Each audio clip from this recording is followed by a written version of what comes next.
Hello, ladies and gentlemen, and welcome back to Inside Movies Galore. I'm your host, David Strege, and here I have another review for you from a film directed by video business media director Jeff Frumis, filmed in 2016. His film, Romeo's Distress. And he told me in a film group that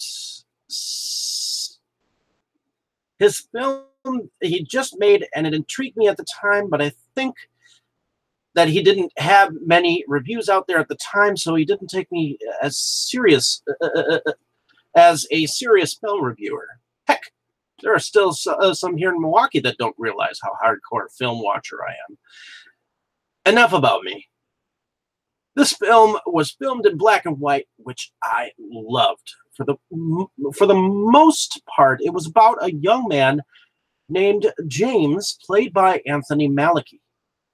So I decided to ask if I could view it recently, or some time ago, actually. James' hobby was taking pictures with his camera. One day, he was taking pictures of a girl named Jane while trying to give her flowers. She backed up into oncoming traffic and died. Romeo's Distress is about the relationship in his head that he continued to have with Jane as the film begins with him loitering in the cemetery, dreaming of a relationship that never happened. Jane's family, specifically her father, doesn't like the fact that he is still hanging around the cemetery, so he sends Jane's fiance Bobby after James to watch him and sets a childhood friend of the family after James to kidnap him back to their house and make it look like he's disappeared. There's certainly a level of some kookiness in James's family, whereas he doesn't have friends other than his thieving uncle Elmo and his grandmother, who seemed to be codependent on James to take care of her. I definitely think the close-up shots that the camera does at times on the eyes of the father and Bobby and or the grandmother were really great.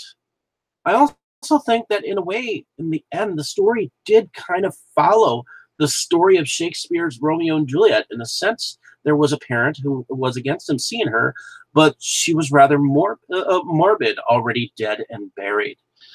There was an apothecary of sorts that gave him a vial of some sort that was given to him to help him leave his mortal coil. I think that the strongest character was the father of James' beloved, Jane, which was played by Jeffrey Allen Solomon, because in the end, all he wanted was for James to stay away from his daughter's body.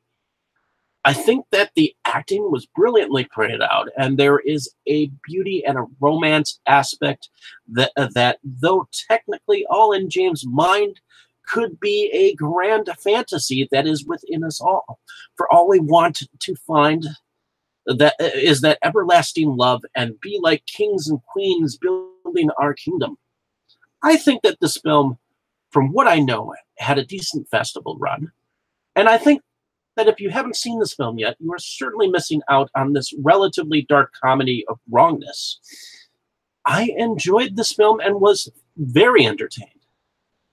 James is a little bit whacked, so is his family, and it's a little bit old-time fantasy dreaming, this film as it was being portrayed. I recommend that you see this film at least once, if you can, along its journey, and hope that one day you see it, get a fantastic release, or at least I get a fantastic release of it somewhere, as I do think it deserves one. Hopefully you still might get a chance in a festival sometime, as I believe it's still running a circuit. I enjoyed Romeo's Distress, and I recommend it for others that are out there. Hopefully you enjoyed my description of this film. Like and subscribe to my page if you have not. Definitely check out some of my other reviews. Check out some my future reviews, where I will have some more cool stuff later on. And hopefully you enjoyed listening to me rattle on about films. I just enjoy discussing and letting people know about these films. And I have a passion for them. So thank you for listening. Have a great day, evening, or morning, wherever you are. Thank you for watching. Thank you so much.